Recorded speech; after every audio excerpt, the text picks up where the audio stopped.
Good afternoon, everyone. Thank you for joining us for another edition of Dan Live. My name is Brian Harper. I'm the Director of Communications here at Divers Alert Network. This afternoon, I'm pleased to introduce Francois Berman, Director of Risk Mitigation here at Dan, and Chloe Strauss, Risk Mitigation Coordinator. They will be speaking to you this afternoon about how to protect your staff and customers. So go ahead and start putting your questions in the chat, and we will get to a Q&A session after the webinar. But without further ado, I'll turn it over to you, Francois and Chloe. Thanks, Brian. So good afternoon, everybody. As I'm sure most of you in the dive business are aware, we've had a pretty daunting time for the past now couple of months. And we've been entertaining questions and trying our really best to give you some guidance as to what to do when things go back to normal. The big issue, of course, is rebuilding your business and getting clients to feel confident enough to come and dive with you. And of course, you then want to make sure that they stay safe while they're with you. And more importantly, you want to take care of your staff. So I'm going to share my screen so that we can actually look at the same picture over here. And I'm going to take you through a couple of points that we think worth sharing with you. We call this process prepping for return. So using the time we have available while things are not quite back to normal to prepare our procedures and our education and really get ourselves ready for when the ball starts rolling again. Now, a lot of what I'm going to talk about this afternoon is going to be common sense. And people tend to overthink and overcomplicate issues. There are some things that are complicated, and to make my life easier, I'm going to give you over to Chloe to discuss some of those more complicated issues. But as you know, we really have to focus on the basics that we hear all the time on television and various other media outlets. Regular hand washing is so important for you to bear in mind, not just in terms of what you do at home, but exactly the same in your business.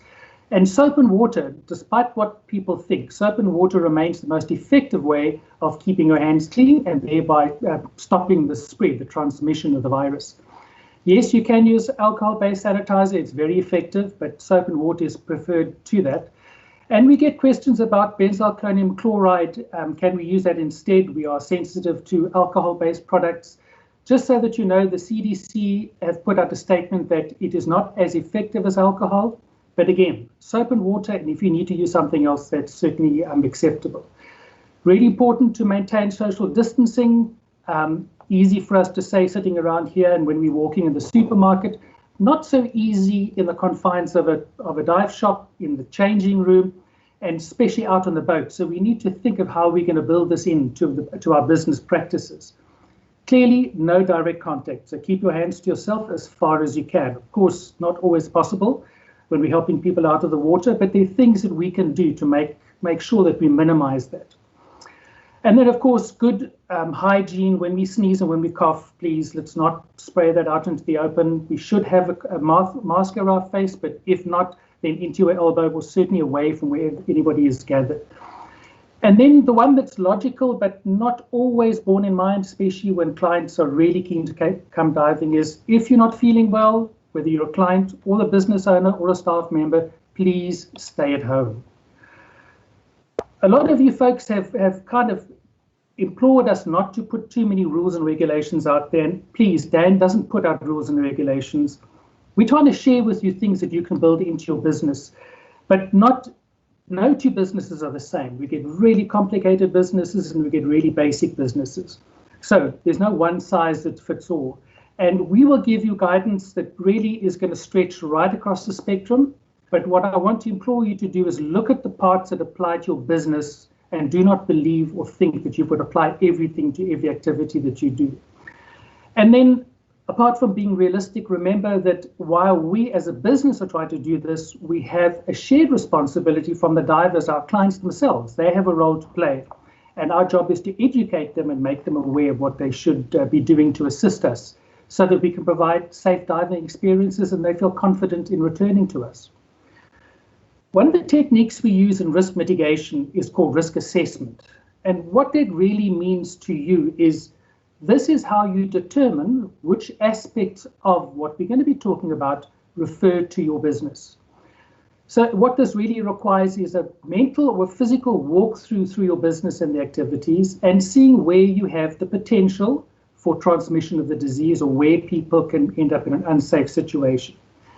And then, of course, you can end up with a whole long list of these things. Some of them are relevant and some of them completely irrelevant. But in order to get some degree of prioritization of these risks, you need to think to yourself, well, how likely is it that I'm going to, or someone will have an exposure to that area of risk? And what is the likely consequence going to be? And with those three things, the fact that you have an exposure to the risk, the hazardous situation, it's likely that you could get a transmission and therefore, likely that you could end up with some form of negative consequence, somebody getting ill. You then focus on the areas of your business that are really important, pay as much attention to them as you can, and then clearly you can't negate anything else. But when it comes to issues such as a small boat and social distancing is difficult to do, it will force you to look for other areas that you can use to mitigate things that you cannot address.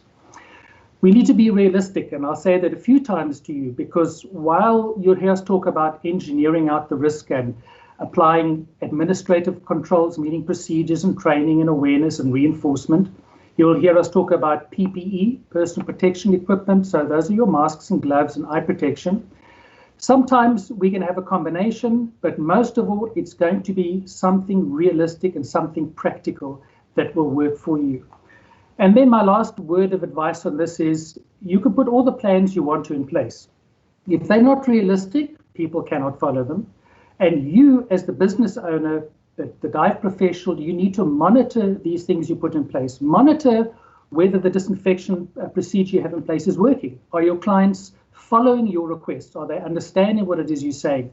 And when you do that monitoring, you can see what is working and what is not, and then you go back and adjust your various controls that you put in place. And that way, you'll have the greatest assurance that you are getting the effect that you really hope to get. Okay, so we have, I won't call it downtime. I think many of us are, already engaged in activities, building our way back up to when we'll be back in full swing, when they lift the controls. And some of you, of course, are already back in action. But this is the time to prepare yourself, to prepare your procedures, make sure that they work. Have a look at what disinfectants you might need to use, and please reach out to us, as Chloe will explain a little bit later to you. But make sure that these procedures are going to work, so practice them. Decide on who needs PPE, make sure we have plenty of stock of that, hand sanitizers for clients and so on. Have a look at the layout of your business, your classroom, your filling station, your rental equipment, to see if you can minimize the amount of people in an area at any one time and maybe control the flow. And that way avoid people contacting each other, maintaining the social distance, and trying really hard to achieve what you can achieve. But you will find there are going to be areas where there's an inevitability that you'll get contact. And so it's important that all the other procedures you put in place are then brought to the fore. So once you've done your risk assessment, most of this will become pretty logical to you. But I'd like to give you a couple of prompts. And I'm going to go through these things fairly quickly, so please don't think that you have to remember, write them all down. For those of you that would like a copy of the presentation, I'll send you a more comprehensive one that we'll talk about now to give you some of those prompts that you can use to structure the way that you're going to run your business. So just reach out to us at riskmitigation@dan.org. I'll repeat that a few times for you, and please, we'll be happy to share the presentation with you. So there are two steps really in dealing with our staff and dealing with our clients. The first is to limit transmission of the virus, and the second part is going to be the active disinfection. So the one is going to be in our procedures and our controls and what we're going to work out now, but we still do need to disinfect, and we'll talk a little bit about that. And Chloe will give you some clues as to how to find these elusive disinfectants that are going to work. So in limiting transmission, clearly, the obvious ways are going to be looking at the movement through your shop, to your boats, on the jetty, wherever you're going to have clients and staff members, and limit the access, limit the number of people that could be in there at a particular time, and try your best to limit them coming in contact with each other. Sounds easy in theory. It's actually not that difficult in practice once you apply your mind to it, but the point is not to panic. If it's going to be a confined environment, well, then we need to pay attention to disinfection, other forms of PPE.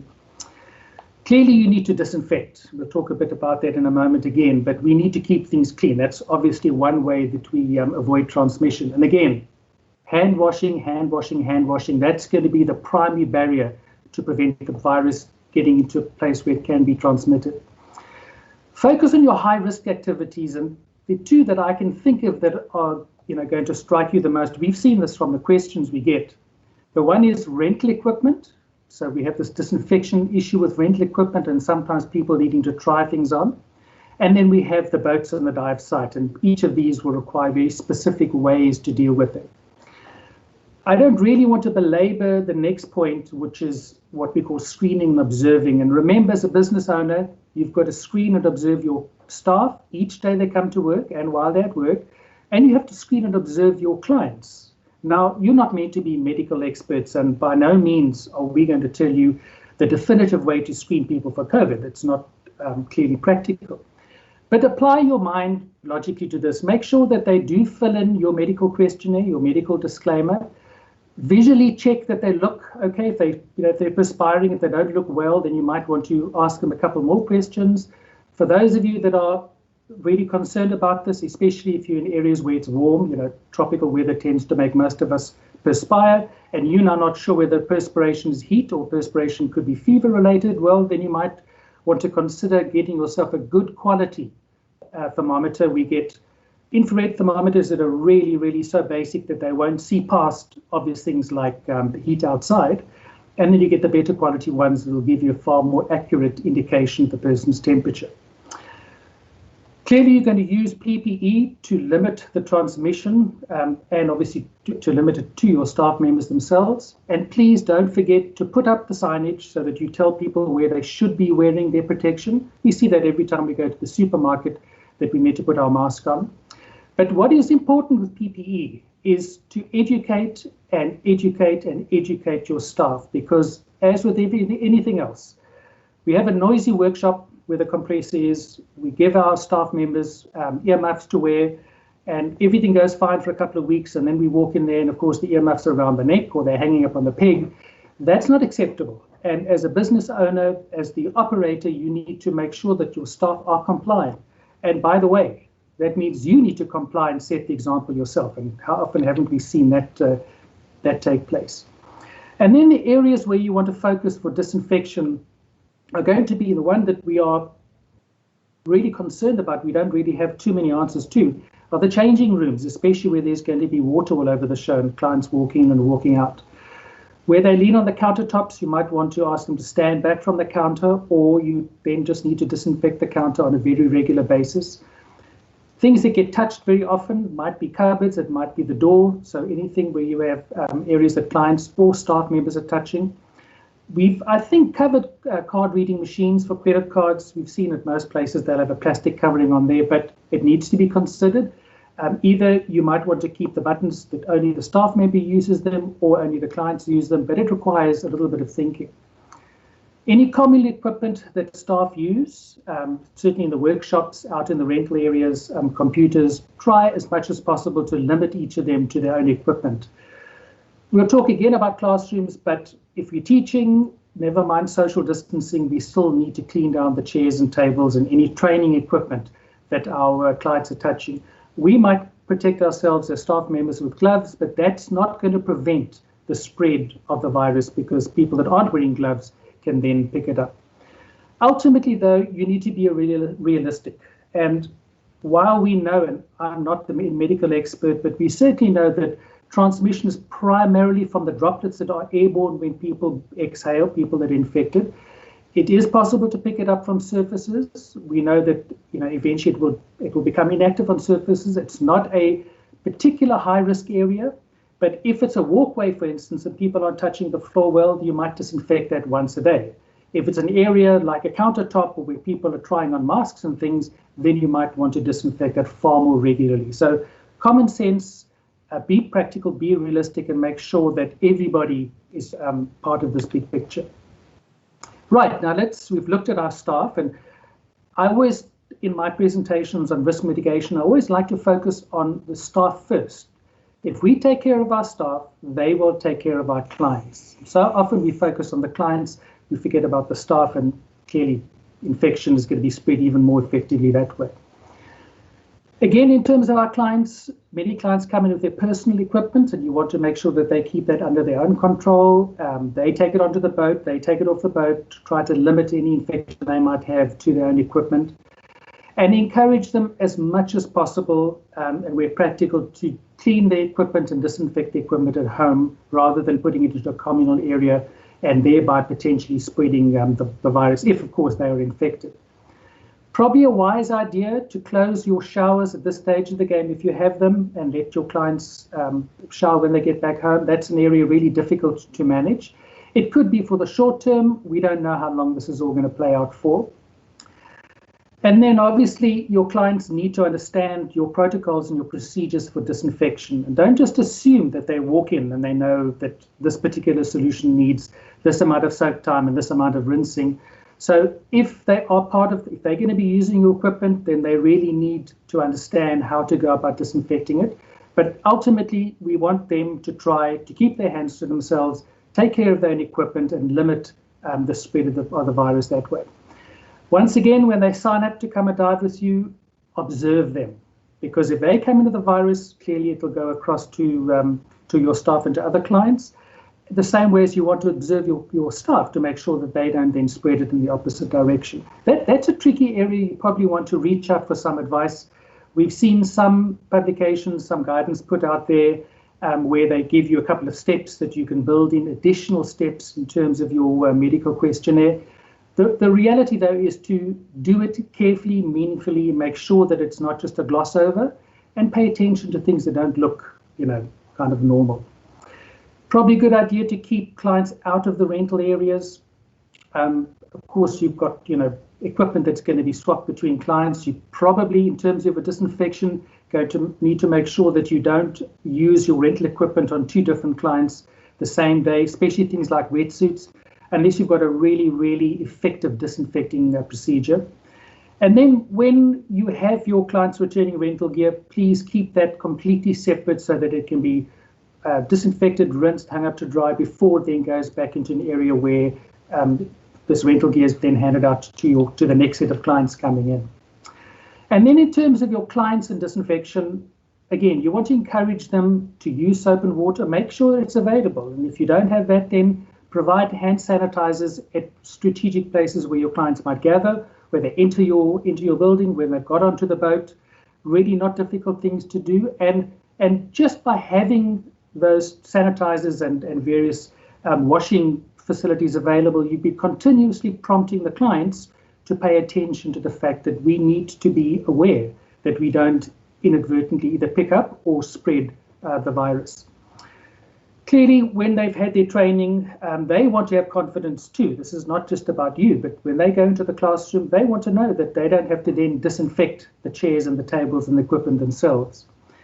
Another interesting one is when clients want to try on equipment in your retail shop, you might want to limit the number of items that are tried on, so you keep some of them locked away. But if they go to try a mask on or a snorkel or a mouthpiece, then you need to have some good quality, effective disinfecting wipes. And obviously, after the client has handled it, wipe it down, set it aside so that it can dry. And that way, you are probably going to be very effective in ensuring that any form of spread, other of course than people exhaling the droplets. And that's why I know the WHO has sent out a couple of confusing signals recently, but I think we can all accept at this stage that wearing masks is essential. Just the basic cloth or surgical mask, none of these masks that we should be leaving to our healthcare providers to use, but that's a very effective way to limit the airborne spread. And again, let your clients know how you're handling the rental equipment, that they too can be confident that, hey, this wetsuit is wet. The person that used it before, who are they? When did they last use the equipment? So the way to assure them is to educate them and let them know what your procedures are. And I know many of you are thinking all of the stuff to bear in mind and how am I going to focus on what's already a very busy activity. But when you put practical procedures in place and you consistently apply them, it becomes second nature. To most of us these days, we don't touch our hands and our faces. So we are at a point, I think, where most of us socially have been accustomed to this, at least I hope so. But in terms of a business, you probably want to get certainly your staff to a point where it is second nature to them. So I'm going to hand you over to Chloe in a moment, but for those of you that would like to access some of our resources, you might want to take a snapshot of the screen. But again, please let us know, we can send it to you. There is additional guidance out there for business owners, and OSHA here in the US has put out a publication. You can see the link there, and you can see the QR code. That's aimed at businesses going back into business, a whole range of different businesses, some that see clients, some that just protect their own workforce, but some really good guidance there. We've taken quite a bit of time and trouble to listen to your questions and to publish articles, and we have, as some of you will know, we have a COVID-19 webpage where we have information out there for you to absorb. And what we've done is we've followed consistently OSHA, the EPA, the CDC, and various other organizations to make sure that we're giving you what is current and what seems to be working. It's not an excuse, but I do need to share with you that we're learning through this process too, as is the EPA, as is the CDC. And we need to stay on our toes and absorb the new information that comes in. Disinfectants are changing. More and more disinfectant manufacturers are taking the trouble to get their products certified. So these are times of change. We need to stay on our toes, especially if we're responsible for staff and for clients. If you have any questions from what we're speaking about today or anything else in terms of how to control infection and how to disinfect items, then please, anytime, send us an email to riskmitigation@dan.org. Also, if it's a medical question relating to fitness to dive, signs, symptoms, what happens after I've had COVID and diving and so on, please send that to medic@dan.org. And our medical team of doctors and highly qualified medical personnel will be able to answer those questions for you. And where they can't, they will certainly know where to go and find the answers. And then just lastly, just to remind you, there's our COVID-19 webpage. Probably best to go there directly from this QR code or from this site, so you'd have to navigate down to it. And we are constantly updating and adding new information to that. So, keep a lookout. You'll find things that you might not have heard of before coming up. And what we do too is after webinars like this, we get additional questions, which we then research and eventually publish them, put them up on our website too. So you'll have a chance to answer some questions a bit later, but what I'd like to do now is to hand you back over to Chloe and let her take you through some of the processes that we've been talking about and some of the complexities, I think, that or confusing issues that many of you have been sending back to us in terms of questions. So Chloe. Great, thanks, Francois. So I just wanted to use this time to answer some common questions that we've been getting. But mostly, I know there's been a lot of confusion about using List N and how do I look up a product and how do I look up a product's EPA registration. So I thought I'd use this time, or part of this time, to just share my web browser and walk you guys through it step by step. So give me 1 second and I will share. All right, so hopefully you guys can see the List N webpage on the EPA's website. And they've recently come out with a new tool right here that makes searching much easier than it used to be. So if we launch this, we can search by registration number, active ingredient, keyword search. So this kind of thing is really useful. Let's say your business, you want to find a disinfectant wipe to just use on countertops and around the shop. If I enter wipe and search, it shows 10 entries, and I can sort these by contact time, so shortest to longest. I can sort it by active ingredient, all of these really, really great things. So I'm going to use an example to show you guys how to look up a product's registration number. So this one's called MediClean, and its registration number is 70385-6. So if I search that, oops. Okay, well, apparently 70, hold on. This is interesting. It's on List N, I know it is. Okay, let's do it this way.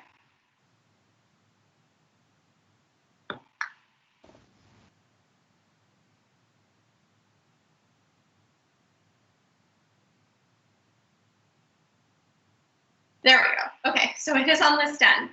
And so I've got the EPA registration number. I know it's on list N.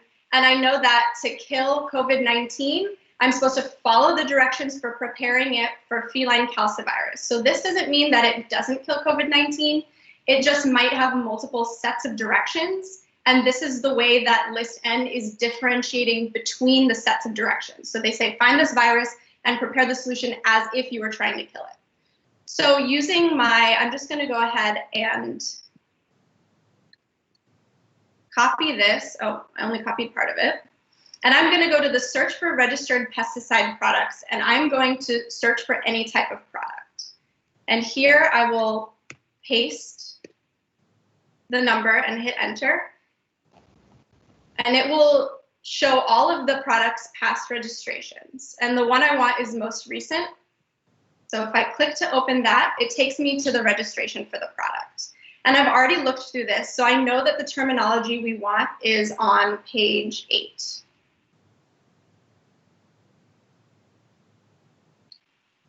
Okay, so if we look here, first of all, we see the words half mask respirators, full face breathing apparatus, gas masks. So what this tells us is that this product has been tested and we know that it's safe to inhale, which is really important. And a lot of products are going to just have this terminology that I've highlighted in them and nothing additional specific to scuba. The nice thing about this product is that it does specifically call out underwater diving equipment. So here we have inflatable wings, harnesses, hoods, water shoes, neoprene garments. So we know that this product can be used on these types of surfaces. So if you'll notice, it says to clean and deodorize, it mentions neoprene garments, but to disinfect, it doesn't. It only mentions hoods and water shoes. And I believe this is because neoprene is a porous material, and it's just really hard to disinfect and get inside those pores. So let's look at another product. This other product is called Virkon S, and I'm going to go ahead and type in the registration number. So yeah, so it's on list N. So if I see that it's on list N, I'm going to go ahead and check the registration number. Okay, I don't know why it's not letting me highlight. And I'll go back to the QGC page and I will search again. It's going to take me back to this page. And I can again find all of the products past registrations and click on the most recent one. So Virkon S is a little bit different, and I chose this one specifically because of how the registration is laid out. And you will run into this with some products. So if we go to the page's kind of applications, all of the different surfaces or products that the product can be used on are separate, and they each have their own separate sets of directions. So if I kind of scroll down, I can see that there's a big list here: halters, ropes, walls and floors that have manure. So this product is really specific to animals, vets, animal husbandry, farms, that kind of stuff. So if I know that the terminology I'm looking for is respirator, I can just search respirator. And I'm only seeing respiratory syndrome, right? Because you're going to run into this. So it's just saying viruses or bacteria that you can use it against. So we know we're not finding the word respirator in this registration. Another really interesting thing about Virkon is that if I search the word metal, there is a place here that says, do not soak metal objects in Virkon for long periods. So it's really important to read these registrations very, very thoroughly. I know it's super boring and they're super complicated. Once you go through a couple, you'll kind of get the hang of it. But these are very intense documents with a lot of information and a lot of nuances. So it's really important that you look these up and follow the directions for whatever product that you're using. And if it says it can't be used on scuba equipment or respirators, it's really important that you don't use this stuff to disinfect your scuba equipment. All right, so I've stopped sharing. And I'm just going to go through a couple more questions with you guys. So something that we've received a lot of questions about is disinfecting with UV light. This is a tough question because it is used in some industries such as dentistry. They'll use UV light to disinfect. But the thing about scuba equipment is that it's got a lot of like crevices, especially if you think about how a regulator is set up. You know, we're saying you need to immerse the regulator into a disinfectant to really get in all of those cracks and crevices. Well, UV light doesn't reflect, especially UVC light, which you guys have been hearing a lot about. It doesn't reflect. So if there's a shadow, if the part that you're trying to disinfect is not directly exposed to the light, it's not going to be disinfected. So you would have to take every single little piece of your regulator apart, lay it all out, disinfect it, flip it over, do the other side, and that's not practical. UVC light is also pretty dangerous. It's not really good for humans. It's not good for our skin or our eyes to come in contact with the light. So it's just not really a great option. The next one we get a lot about is wetsuit disinfection. And we are learning about this stuff, you know, with you guys, like Francois said. And we're working really hard to come up with good, solid answers. So using a product that says it's safe to use on wetsuits or on neoprene is very, very important. But if that's not accessible to you, for example, Mediclean is not sold in California, or if you're in another country, you might not be able to get it. So regular old soap and water and scrubbing is probably going to be your best bet. All right, so we also get a lot of questions about what if my product doesn't have an EPA registration number? If the product is not sold in the United States, it's not going to have an EPA registration number. So if it does, obviously you can look it up on List N, you can look up the registration for the product. If it doesn't, you should look at your country's government website if they have you know, a Center for Disease Control, and they'll have similar registration programs. Another thing you can do is if the product has a parent company in the United States, you might be able to look up its parent product, and then that product will have an EPA registration number that you can look up. And now I was going to talk a little bit about what to look for in a dive shop. Francois really covered a lot of that very well. I don't feel the need to say much more. If you're a diver just looking to go diving and you're worried about COVID, the one thing that I would do is call before you book your trip and ask. Ask what they're doing, ask what their disinfectant is, what their infection control procedures are. And if their answer isn't satisfactory to you, you might just consider diving elsewhere. But a lot of these procedures are really up to dive shops to institute and enforce themselves. So I would just call and ask, see what they say. If you'd like to direct them to our website or to riskmitigation@dan.org, you know, we're happy to assist you in that way as well. So that's really all I have. I don't know, Francois, you might have something to add, but we can also go back into doing questions now. Sure. If there's nothing else I want to add from my side, Chloe, you've kind of covered most of it. The procedure with the disinfectants and the various EPA documentation is confusing. Please reach out to us. We can help you through it. We've helped many of you through it, and we've also found that things are changing. As Chloe pointed out, there's a new feature there.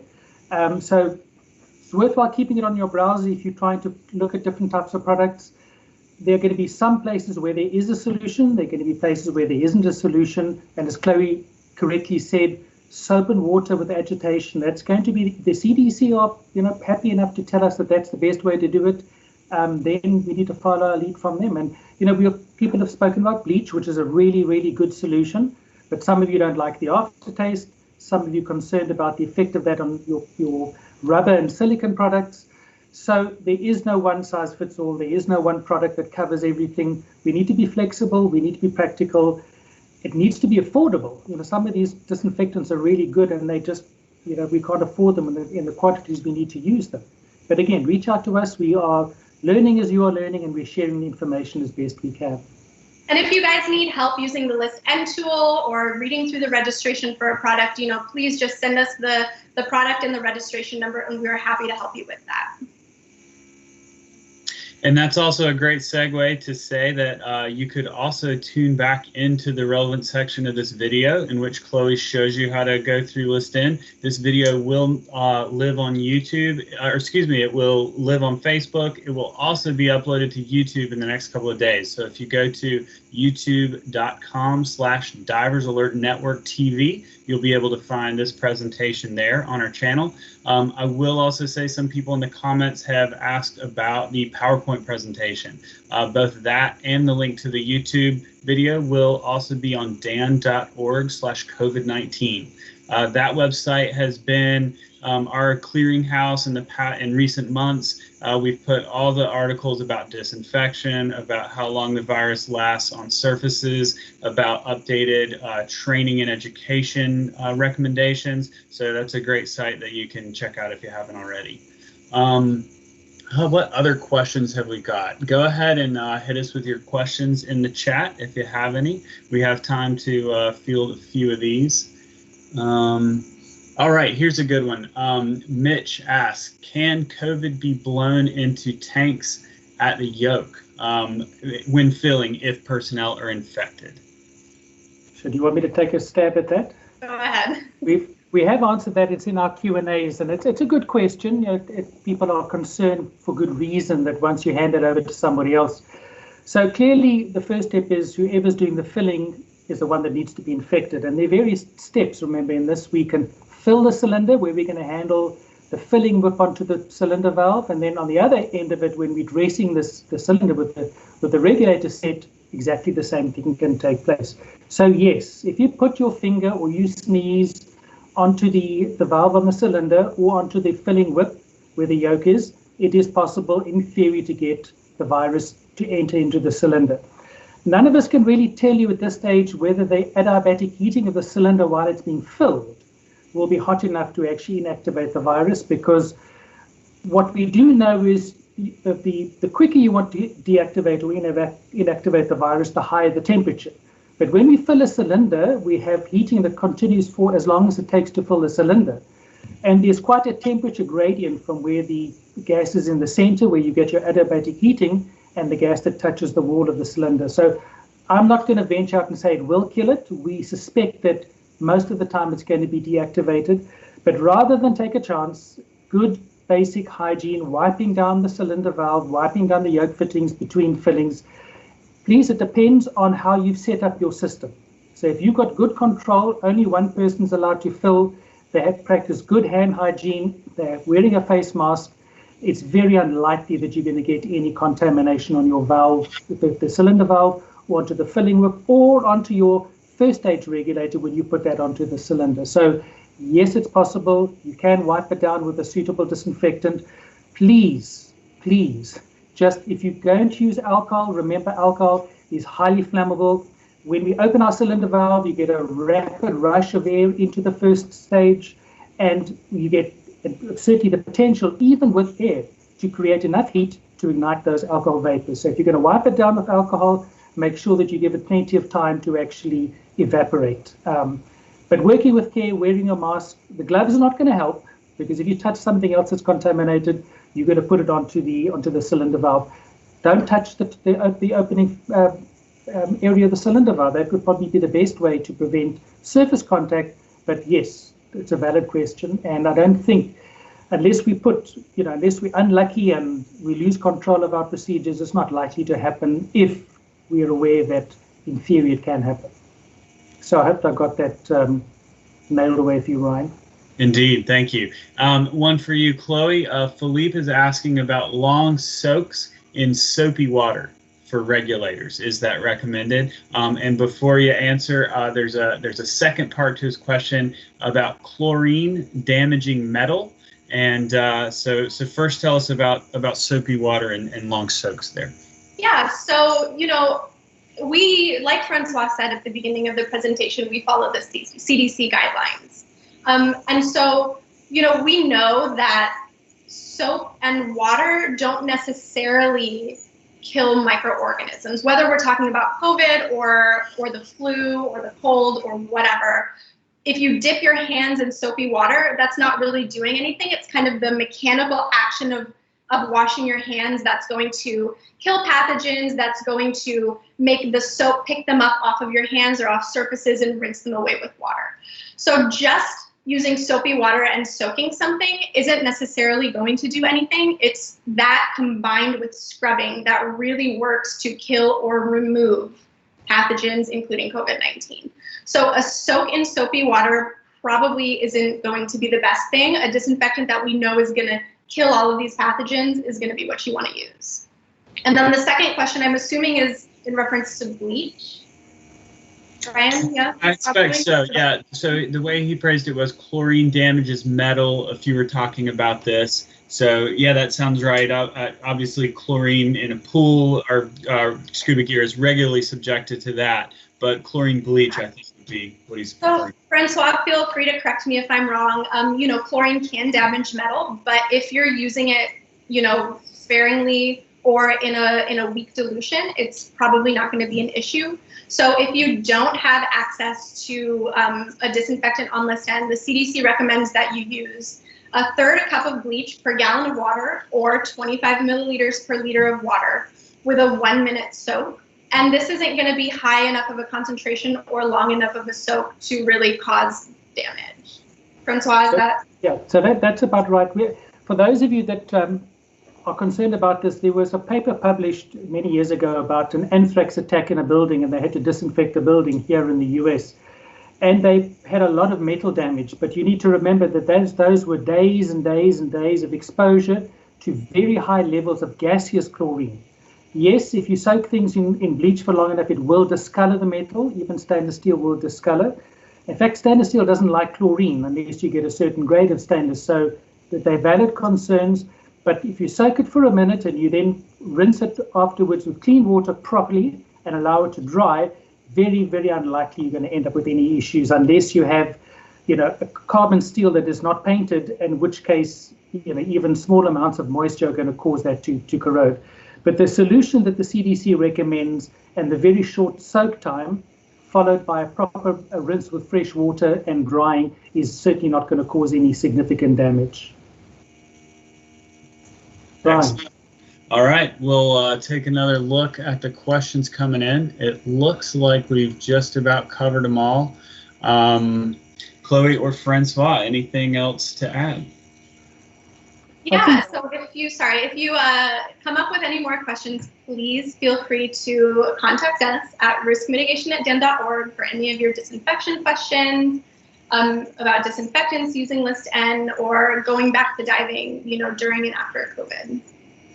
I think maybe just finishing from my side, Brian, our target is to get back into business. You as a business owner want to get people to come diving with you. You need to be able to convince them that by diving with you, they're going to be safe.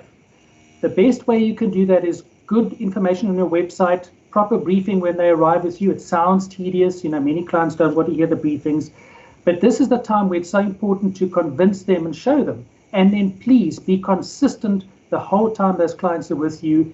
They will walk away feeling confident that there's a far less chance of getting the disease, even sitting on a boat with 6 people shoulder to shoulder, because we're following all the other things that we can do. But at the same time, we don't want you to be overwhelmed by this long list of things that you need to consider. Remember, even with social distancing, the concept of social distancing was, if you can't protect yourself with a mask or anything else, then keep at least 6 feet apart. Now, we will do both, but at least one of those is going to help us to limit the transmission. There is no 100% solution. You know, many people out there are asymptomatic and they're carriers of the virus. So the risk is not going to be elevated while they're diving with you if we follow the basic precautions, but you can certainly assure them that you are doing the best you can with proper techniques, good disinfection, good awareness, good education, good PPE, and they will be your returning clients. If they, you know, if they feel they're ready for this, you're going to convince them. So that's really why we want you to give you as many tools as we can, so that you're ready for it and you can build your businesses back up again. It's been a terrible time for all of us. All right. Well, thank you, Chloe. Thank you, Francois. And thanks to all of you who joined us this afternoon. We hope to see you again in 2 weeks for our next Dan Live webinar. Bye-bye. Bye-bye.